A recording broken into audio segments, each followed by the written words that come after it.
Good morning, everybody. Good morning. Thanks for sticking around, or if you went outside to warm up real quick before coming back in, thanks for finding your way in.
Well, that's the start to one of the darn nicest requiems we ever hear.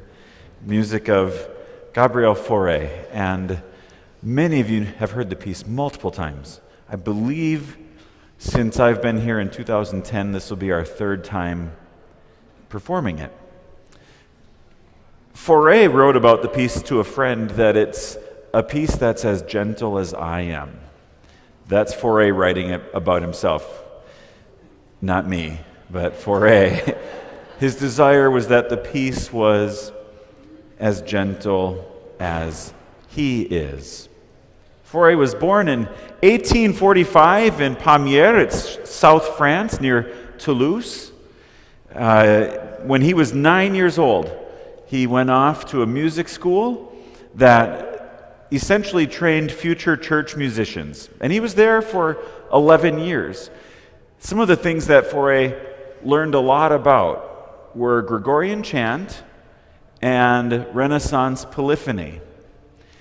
The school was founded by a gentleman named Niedermeyer. The school became called the School Niedermeyer after he had passed away. But when Niedermeyer retired, Faure crossed paths with his replacement, Camille Saint-Saëns, a French composer of some merit. And Saint-Saëns, when he was there at the school Niedermeyer, brought in some of the modern, thorny contemporary music of Schumann and Liszt and Wagner. Faure became actually quite a serious fan of Richard Wagner's. He attended many performances of the entire Ring cycle, so that means he also had stamina. And then in 1874, Faure took over, or became a principal, substitute organist at a beautiful church in Paris, La Madeleine, which is where Saint-Saëns was the primary organist. So now the paths have crossed again, Faure and his former teacher at the school, Saint-Saëns. And finally, in Faure's career, he takes over after Dubois. And so now here's a whole line of composer organist types. And while Faure is at La Madeleine, he's also teaching composition. He was Ravel's teacher. Ravel became a favorite teacher of people, especially in terms of orchestration and composition. But all the time that Faure was working as a church musician, he was also doing a fair amount of teaching as well. In 1877, he writes this little piece for baritone and organ, Liberame. That piece eventually becomes a part of the Requiem, but not in its first version. It actually takes a little while. But the seeds were set as far back as 1877 on this little organ baritone duet. So, the Faure Requiem, have any of you sung the piece? I know that their hands should be up. They hopefully remember it's what we're singing today and on Sunday. It doesn't have the fear of divine judgment. It doesn't have the fiery dies irae. It is a rather calm and sublime work that draws on a lot of choral unison singing. It departs from its earlier inspirations, especially that of Mozart, and a piece that Faure really did not like, which is the Requiem by Berlioz. Just found it was too flashy for its own good. So his own take on it is one of calm serenity, and he writes a good deal about that throughout his life to some of his fine friends after that's done. The Faure Requiem has perhaps one of the most recognizable and beloved settings of Pie Jesu for soprano soloists. Now, at the Church of Madeleine, it was a choir of boys and men, and the solo was sung by a boy soprano the first time, well, and probably a lot of times when it was performed there. And in fact, the boy who sang the soprano part became a composition student of Faure's and went on to have a fine career writing music. But the Pie Jesu, aside from being one of the most beloved settings of that text, comes from the Dies Irae, where all of the fire and the mouths of the lions resides in most Requiem settings. But Faure dispatches with all of the Dies Irae save for the last 2 lines. These 2 lines are where the Pie Jesu text comes in. In Faure's Requiem, for the first time in history, there is a solo setting of Pie Jesu. And now you're hard-pressed to find a Requiem without an imitation. There's quite a lovely one in John Rutter's Requiem. Rutter plays quite a hand, actually, in the reawakening of the version of Faure's Requiem that we're going to do. So it's a historical piece in that aspect of the Pie Jesu, never done before Faure as a solo. Faure draws on what he learned in the school early, on Gregorian chant and on Renaissance polyphony. I'm going to ask the choir to go to the second movement, the offertory at the ending after Tim's solo, where the sopranos finally get to sing. The first movement of the Requiem does feature the Requiem text, the Kyrie eleison, a fair bit of unison choral singing in octaves, and then it's in the second movement that we hear writing that is very different from the rest of the Requiem, and it is the writing that calls directly on some of the Renaissance music that Faure would have studied. It's the first time we have counterpoint, or voices singing kind of delayed entrances to the listener and using motives and sharing them from line to line. We'll sing just a snippet of this sort of Renaissance influence within the piece. Let's stand. And what page, choir? Okay, good. I usually tell them what page, but you're ahead of me. Good. Bass is lead at letter G. Right on it, in 8.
Go to the first movement, the first utterance of the singing all together, the Requiem. And that is on, let's do the tenores on page 8. The tenors on page 8 first. We'll hop around just a little bit. This contrasts to the writing in the very first movement, which does not have the lines entering after each other. Right on it, tenors. And Requiem.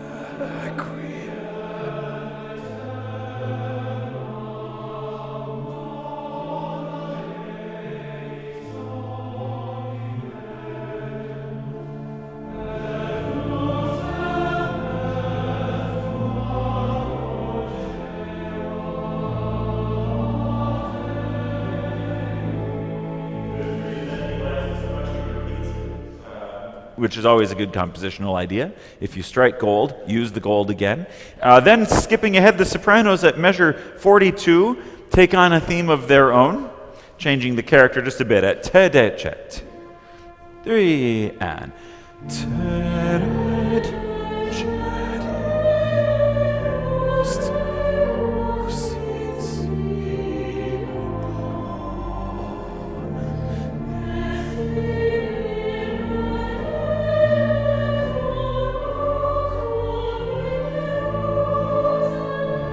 Good for you. And then, so we hear the single parts of the choir singing these unison lines. They're lovely. And then the choir does the same thing. So we go to page 10 at letter E. Edward Elgar. We'll pick another Victorian era. Letter E, 2, T, and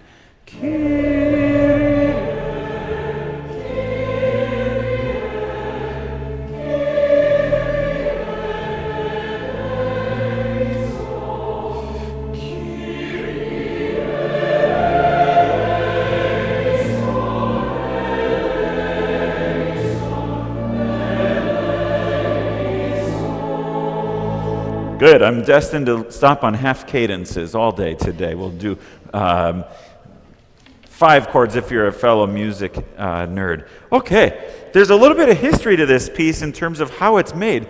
The choir next weekend is going to sing the original version. The original version of the piece calls for a smaller orchestra. If you were to go and see, say, the Minnesota Orchestra and Chorale do the Faure Requiem, they're going to do probably the full symphonic version. But first comes in 1887 now, a version for violas, cellos, bass, harp, organ, very minimal writing at first for some horns and things. But at the beginning of his concept for this piece, he chooses somber colors, no violins, no violin section, all the darker colored strings. It's really a lovely effect. And though Brahms wasn't quite well known in France at this time, does sort of take after the first movement of Brahms's Requiem, which leaves the violins out entirely as well. So the first version is this pared down orchestration.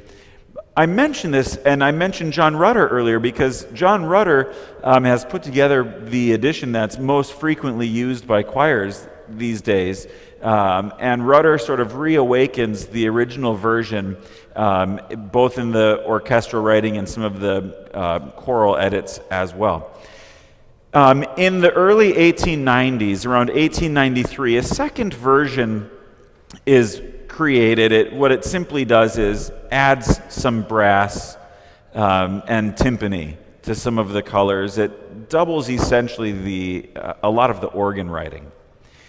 For his original concept of this piece, Faure was very particular that it be essentially a work for organ and chorus that essentially has a halo provided by the string writing. But he saw it very important not to overbalance the organ and the choir in performances of this work, which actually makes the chamber version that he wrote first very lovely. You can really accomplish it. In 1900, by this time now, Faure's publisher wants his hands on this piece, and for a number of years, Faure had been urged to write a full symphonic version. So in 1900, the publication is released of the full symphony version. It is not a version that Faure himself loved. That's one reason we don't think he necessarily is the one who did it in terms of the orchestration. The score is full of mistakes, which is not like Faure. He was pretty particular. And it's most likely that one of Faure's writing students, Jean-Roger Ducasse, wrote the orchestration, took Faure's work and then added the flutes and the oboes and the clarinets and the rest of the wind consort that essentially double some of the existing parts already. So the big orchestral version, if you're not comparing, it makes for a lovely concert and a lovely service. But it's not a version that really is very close to what Faure intended in this rather intimate setting. There is, however, a solo violin that appears 2 times of significance in this piece. And it's in the third movement, Sanctus, where above the beautiful rolling harp and the sort of tremolo-like writing in the violas, you hear on the te decet hymnus that the sopranos just sang, the violin plays that soaring above. And the text of Sanctus, which comes from the beginning, early in the book of Isaiah, and it talks about the 6-winged seraphim fluttering and saying, "Holy, holy, holy." That's where we draw the Sanctus text. And you hear the fluttering of wings in the harp and in the string writing. But you hear the soaring of angels, a very intentional choice Faure wrote about to a friend of his in a letter. Actually, one of the conductors who conducted the first version of it, writing and saying, "Think how gloriously angelic the violin will sound after hearing all of those violas." A sentiment many violinists have had, actually, about their experience playing with a number of violists. So the version we're going to do is a hybrid. We're going to include bassoons and horns. But we're doing away next week with trumpets and timpani. We're going to do closely resembling what was the very first version of the piece. In 1890s now, finally, the piece that I told you he started with, this organ duet, this Libera Me. Tim, you want to sing just a smidge of it? Would that be okay? Aaron and Tim haven't really rehearsed this yet, so this is fun for them both. Can we just start? So, what Tim's about to sing was the germ of an idea from a decade earlier, and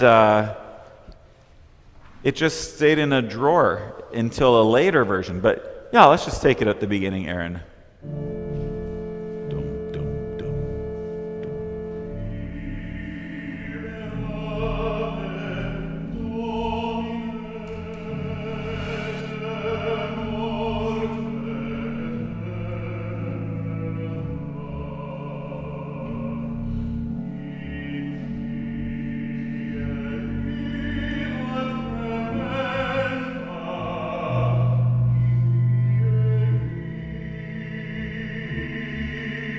Lovely. Yeah, lovely, lovely. Isn't that a lovely tune, beautifully sung? Would have made a very lovely organ and baritone duet. Was everybody following along with Tim there in the score? So it's so fetching a tune. Let's just sing right where Tim started with everybody. You don't have to even turn your page. 1 and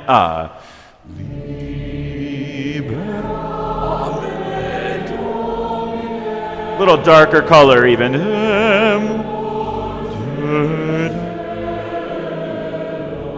That's good, that's good. So later then when the piece structurally comes back, or the music comes back, he has the full choir do it. And it really does make for a neat effect. Again, it's leaning on unison choral writing. We just see so little of that, i.e. none in Mozart's Requiem. In a lot of the big requiems, it's all about the big choral sound and the split voices, but I think making the piece even more intimate are these beautiful uses of unison writing. Okay, so the boys in the choir at La Madeleine must have, to Faure, brought a sense of light and peace. Special, obviously, for these boys to kind of instill in Faure the idea of some of the soprano section moments. So, on page 32, there comes a striking moment in the Agnus Dei movement of the work. A moment where everything comes to halt.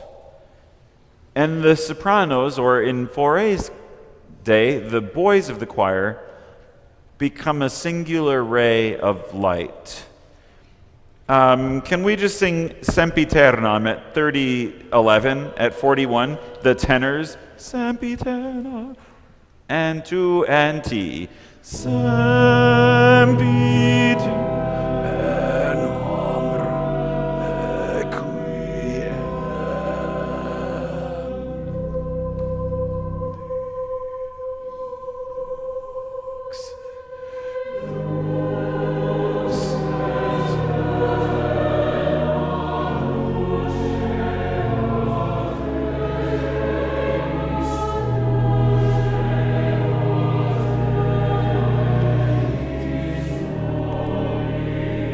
Good. Last movement. That is a stunning moment when you take the other 90 seconds of the Agnus Dei that come before that, and then you hear the light, like just coming in one of our windows in a singular beam, and it's the sopranos. We've had a few good laughs about the sopranos being harbingers of light and peace. Look, I didn't even have to say any of the jokes, just to tell you that we haven't had them. These choral angels also champion the last movement of the work. Can we just start right at the sopranos? Why don't you stand? And we'll just start right at the beginning of number 7, please. And harp, angels.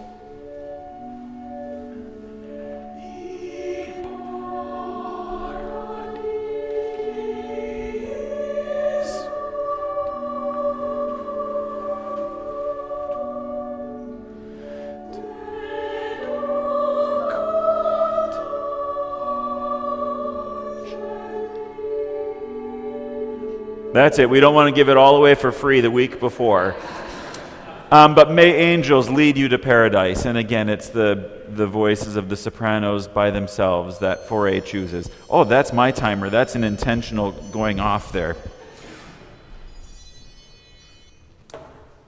I wanted to close today, now that we've seen heard the angels and seen the light, heard the light, and learned a bit. Let me just see if there's anything that I wrote that's interesting.